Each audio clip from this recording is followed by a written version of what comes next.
Greetings, citizens of the internet. My name's C+Hero, the hero VTuber in the making. In this video, I want to talk about my 1-year experience of playing Honkai Star Rail. Now, technically, I started playing Honkai Star Rail last year in September, so it's already been a little over a year now. I have spent almost 500 hours playing this game, and I don't think I have ever stopped playing the game for less than a day or two. I know, sounds crazy. You could say I'm maybe addicted to it, and maybe I am a little bit addicted to it, but I just want to talk about my experience with this game and how this game helped me to become a sort of a content creator focusing on Honkai Star Rail as a niche. I really didn't expect gacha game to be this fun, not just because for the gacha aspect of it, but I really like playing video game with, cool interesting storyline, cool characters, interesting environment, etc. Like, I just really enjoy playing this game for not just the gacha aspect, but for the story and the characters. Like, of course, I think a lot of people who play Honkai Star for the first time, including myself, was very attracted to Kafka at the very beginning because of reason or two. But Kafka is generally a very cool character, and I'm just really upset that you don't actually get to keep her for the rest of the game because she was only there for the tutorial phase. And Silver Wolf as well too. She's cool too. But when you first wake up as the Trailblazer, whether you play as a male or the female, you go through the Herder space station. And I have my Amazon alarm going off. Hang on a second. A few moments later. So as you were going wake up at the Herder space station, you go and explore what's going on. You really just have no idea. You have no memory or anything like that. You meet these, two characters, Dun Hung and March 7th. And you go through the space station to defeat these Antimatter Legion, these weirdos creature that attack the space for some reason or another. I think basically they're attracted to the Stellaron inside your body, which is basically like quote-unquote the cancer of the universe. I don't know exactly what that's supposed to mean, but basically it's very bad for the universe sake. At least that's according to the game's lore. And so you go for this sort of space station, and then you fight against this dragon, and you meet this game version of Himeko. Now, after I've been playing Honkai Star for a while, I did learn about the whole schnick about, like, some of the character in this game is based off of the same character from the original Honkai Impact 3rd, created by the same company, HOYO-verse. And Himeko was one of those characters who also look exactly like the other Himeko from Honkai Impact 3rd, and she happened to be a very lovable character for a reason or two that I'm not gonna go too deep into it now.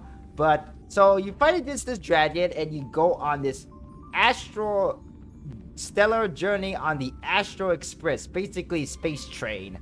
And let me tell you something, like, space train have been used in so many fiction. I know that my father, he really liked this manga and anime called it was called Galaxy Express 999, which is a very old anime / manga series about this boy who go on a journey on the space train with a female protagonist. Her name is Medine. I don't know how to pronounce her name in English, or even I forgot how to say her in Japanese, but basically she's this tall blonde lady in black clothes. And so many like fictional media really took an inspiration from the Galaxy Express 999, but I think Galaxy Express 999 is also took inspiration from another old Japanese folktale story by Miyazawa Kenji, which is like it's an author who wrote this book about the called in Japanese called the Ginga Yu Densetsu, which is basically translated to like the legend oh wait, no, sorry, that's the wrong title, never mind. But anyway, he wrote this book about this space train, and I think like Honkai Star Rail, it's kind of loosely based off on that. It's really cool to go on this space train, and you start this journey and you go through all the experiences. You arrive at Belobog, the planet Belobog, the icy cold planet. You try to solve their issue about why this planet is in an eternal freeze, and you find out that, the leader on that planet was evil with a complicated backstory and kind of a little tragic backstory. And you meet like other characters that's like share a similar look from the original Honkai Impact 3, like Brawny and Zelly. Then after Balaba, you go to Jianzhao Lafu, which is part of the Jianzhao Alliance. And this is a little bit of a hot take, but as much as a lot of Honkai Star Rail fans agree that the story part in the Jianzhao Alliance is the weakest part of Honkai Star Rail overall, I think personally it wasn't that too bad. Because Jianzhao Lafu introduced some of my favorite characters, including my most favorite character and my waifu, Jingli Yu, who is voiced by my Oshi VTuber Amelie, aka Monarch. So that's one thing. And there's also Sai too, voicing as Jingyu Wan. So if you guys didn't know, we have two VTubers who's voicing a character in Honkai Star Rail, which is pretty cool. So I like Jianzhao Alliance probably out of the 3 planets the most, because I don't know, it's just there's something charming about, going to a place that has an Asian inspiration, mostly like leaning toward to the Chinese aspect design, but really cool place. And I think like Jianzhao Lafu's storyline has improved, especially in the current patch of the game. If you guys haven't played the current patch of the game, I would recommend you guys to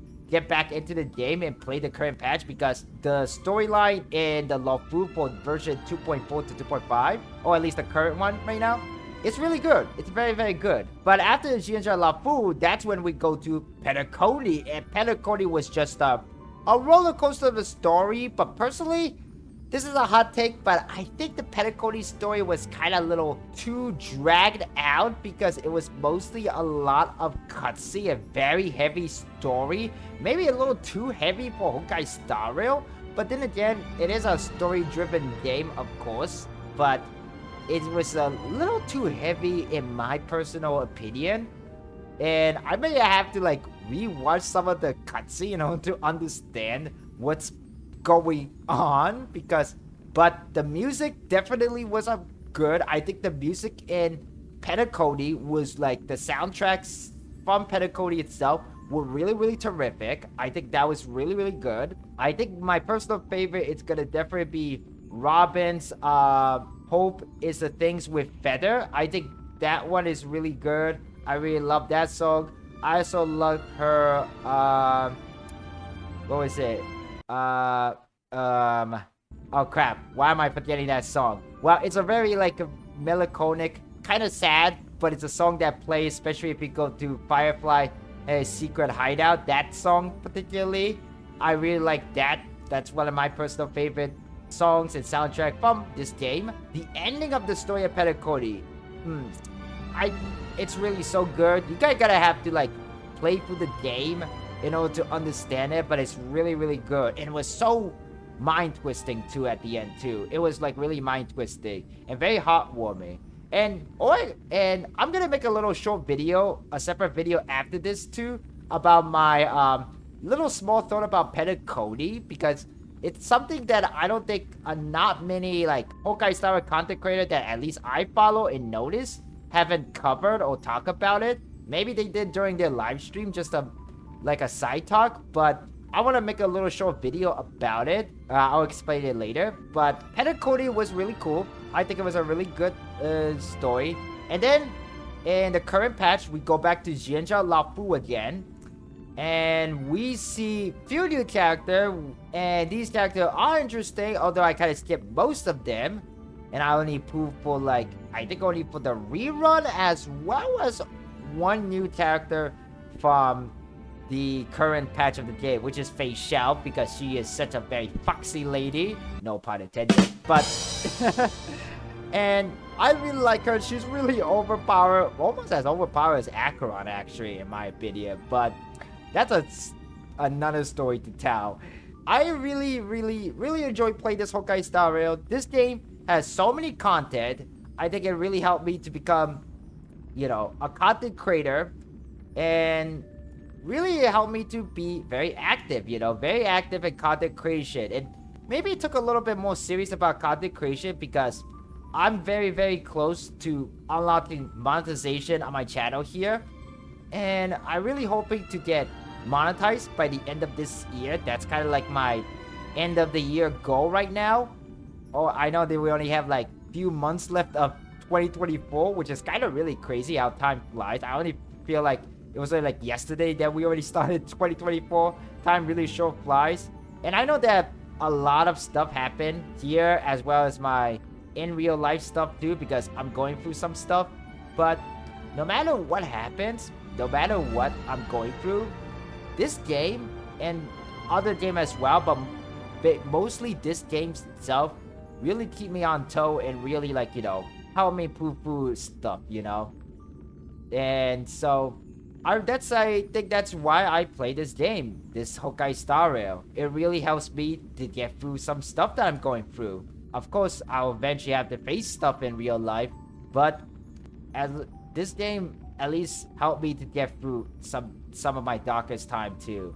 So, and that's about it about why I keep playing Honkai Star Rail for a year, and that's kind of like my experience for playing Honkai Star Rail over the last year. Almost 500 hours, guys. Almost 500 hours. Probably by the end of this month, it's probably gonna reach 10. But who knows? Thank you so much for guys watching. I hope that you guys enjoy my future Honkai Star Rail content, and I'll see you guys next time. And as always, don't forget, don't poo for the meta, poo for the waifu. Thank you so much for watching. Goodbye for now.